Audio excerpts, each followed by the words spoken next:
हम डिस्कशन कर रहे हैं आरपीएससी सोशल साइंस से रिलेटेड 2023 के 100 रुपये पेपर को, जो सीनियर टीचर एग्जाम के लिए आयोजित हुआ था। क्वेश्चन नंबर 1 है, कौशल विकास और उद्यमिता की राष्ट्रीय नीति किस वर्ष में प्रारंभ हुई थी?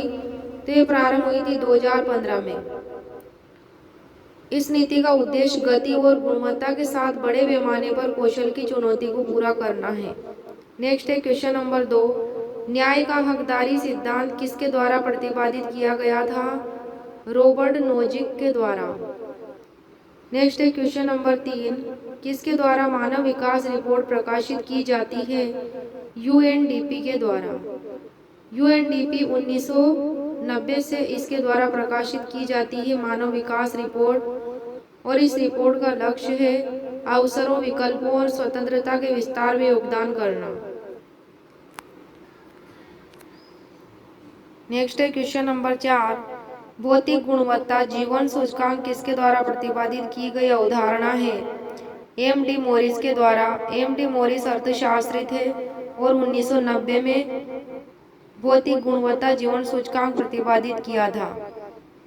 और मूल साक्षरता दर, शिशु मृत्यु दर, 1 वर्ष में जीवन प्रत्याशा को इसके तहत मापा जाता है भौतिक गुणवत्ता जीवन सूचकांक के तहत। क्वेश्चन नंबर 5, संयुक्त राष्ट्र संघ द्वारा कब संधारणीय विकास लक्ष्य अपनाए गए थे? 2015 में। संयुक्त राष्ट्र महासभा की 70वीं बैठक में 2030 सतत विकास हेतु एजेंडे के तहत।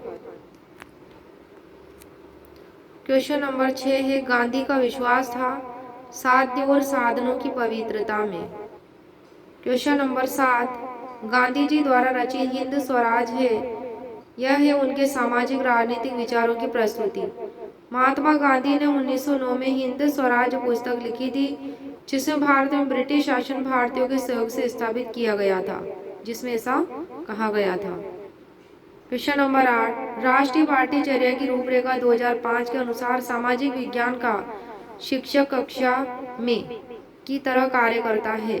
किसकी तरह कार्य करता है? सुगमकर्ता की तरह। इसके तहत राष्ट्रीय पाठ्यचर्या की रूपरेखा 2005 के अनुसार सामाजिक विज्ञान शिक्षक कक्षा में सुगमकर्ता की तरह कार्य करता है। नेक्स्ट है क्वेश्चन नंबर 9, एडगर डेल के अनुसार अनुभव शंकु का आधार दर्शाता है, तो यह दर्शाता है प्रत्यक्ष और प्रयोजनशील अनुभवों को। क्वेश्चन नंबर 10, सारबोन युगीन सुमेरियन अभिलेखों में सेंधव सभ्यता के लिए कौन सा शब्द प्रयुक्त हुआ है? तो यह मेलुहा शब्द प्रयुक्त हुआ है। क्वेश्चन नंबर 11, निम्नलिखित चिंतकों में से किस एक ने संगठन में गेंग ब्लांक की धारणा का विकास किया? तो वह था हेनरी फेयोल। इसके अनुसार किसी संगठन में यदि किसी कर्मचारी को किसी दूसरे कर्मचारी से संपर्क स्थापित करना है तो उचित माध्यम का अनुसरण किए बिना उक्त कर्मचारी से सीधा संपर्क स्थापित करे, बशर्ते वे दोनों इसकी सूचना उच्च अधिकारी को देंगे। क्वेश्चन नंबर 12, सुकरात के अनुसार ज्ञान ही सद्गुण है। सुकरात के अनुसार शुभ अशुभ, उचित अनुचित, सही गलत के मध्य भेद करने का सामर्थ्य ही ज्ञान है। क्वेश्चन नंबर 13, जैन दर्शन के अनुसार निर्जरा है, निर्जरा तो जीव से आबद्ध कर्मों का नष्ट होना। इसका अर्थ है निर्जरा जैन दर्शन के अनुसार एक तत्व है। निर्जरा का अर्थ है आत्मा के साथ जुड़े कर्मों का क्षय करना। यह जन्म मरण के चक्र से मुक्त होने के लिए आवश्यक है निर्जरा। क्वेश्चन नंबर है 14, निम्नलिखित में से कौन सा विशालतम चैत्य है? पहला कारले, दूसरा कनेरी, तीसरा भाजा और चौथा भेड़ से। तो इनमें से विशालतम चैत्य है कारले। नेक्स्ट है क्वेश्चन नंबर 15, अमेरिकी स्वतंत्रता संग्राम में जनरल वाशिंगटन को महाद्वीपीय सेना का कमांडर किसने नियुक्त किया था? तो ये नियुक्त किया था द्वितीय महाद्वीपीय कांग्रेस ने। नेक्स्ट है क्वेश्चन नंबर 16, जैन शादवाद सिद्धांत के अनुसार साधारण निर्णय अपूर्ण होते हैं और वस्तु का पक्ष विशेष प्रस्तुत करते हैं। शादवाद या अनेकांतवाद या सप्तभंगी का सिद्धांत जैन दर्शन के अंतर्गत किसी वस्तु के गुण को समझने, समझाने और अभिव्यक्ति करने का सापेक्षित सिद्धांत है। इसके अनुसार भिन्न भिन्न दृष्टिकोणों से देखे जाने के कारण प्रत्येक ज्ञान भी भिन्न भिन्न हो सकता है। नेक्स्ट है क्वेश्चन नंबर 17। बेलग्राम मुद्रा स्फीति संबंधित है तो यह अत्यधिक मुद्रा स्फीति के काल जिसमें दरें 50% प्रतिमाह से अधिक हो। मुद्रा स्फीति को हाइपर इन्फ्लेशन तब कहा जाता है जब मुद्रा स्फीति की दर प्रतिमाह 50% से अधिक बढ़ जाती है। Question number 18।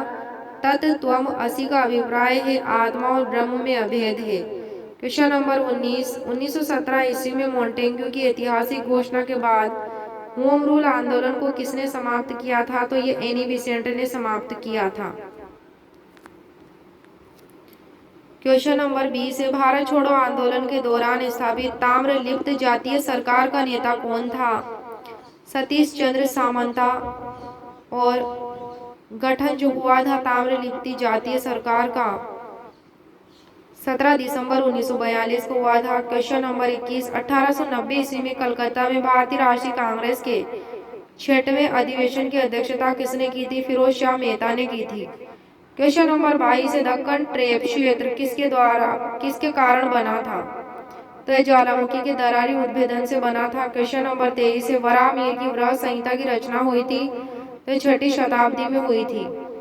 वृहत संहिता संस्कृत में रचित विश्वकोश है जिसे मानव रुचि के विविध विषयों पर लिखा गया है। जिसमें वृहत संहिता में खगोल शास्त्र, ग्रहों की गति, ग्रहण, वर्षा, बादल, वास्तुशास्त्र, फसलों में वृद्धि, इत्र निर्माण, लग्न, पारिवारिक संबंध, रत्न, मोती और कर्म कांडों का वर्णन है। नेक्स्ट है क्वेश्चन नंबर 24। कश्फ अल महजूब पुस्तक का लेखक कौन था? अल हुजवीरी। ये सूफी संत थे, फारसी में रची थी यह कश्फ अल महजूब और सूफीवाद पर लिखी गई थी। Question number 25। सीवी गुड के अनुसार निम्न में से कौन सा पाठ्यक्रम का प्रकार नहीं है? एक में है दक्षता केंद्रीय पाठ्यक्रम, दूसरा विषय केंद्रित पाठ्यक्रम, तीसरा अनुभव केंद्रित पाठ्यक्रम और चौथा सहसंबंधित पाठ्यक्रम। तो इसमें सही ऑप्शन 1 दक्षता केंद्रीय पाठ्यक्रम। नेक्स्ट है क्वेश्चन नंबर 26। देकार्ते के अनुसार अंतर क्रियावाद व्याख्या करता है मन व शरीर के संबंध की। देकार्ते ने मन और शरीर दोनों की सत्ता को निरपेक्ष रूप से स्वीकार किया है। इस प्रकार मन और शरीर के संबंध के विषय में द्वैतवाद की स्थापना हुई। किसकी स्थापना हुई? द्वैतवाद की। Question number 27। सारबोन युगीन सुमेरियन अभिलेखों में सिंधु सभ्यता के लिए कौन सा शब्द प्रयुक्त हुआ? मेलुहा। और इन अभिलेखों से ज्ञात होता है सुमेरियन अभिलेखों से कि विदेशों में सिंधु घाटी सभ्यता के व्यापारियों को मेलुहा कहा जाता था।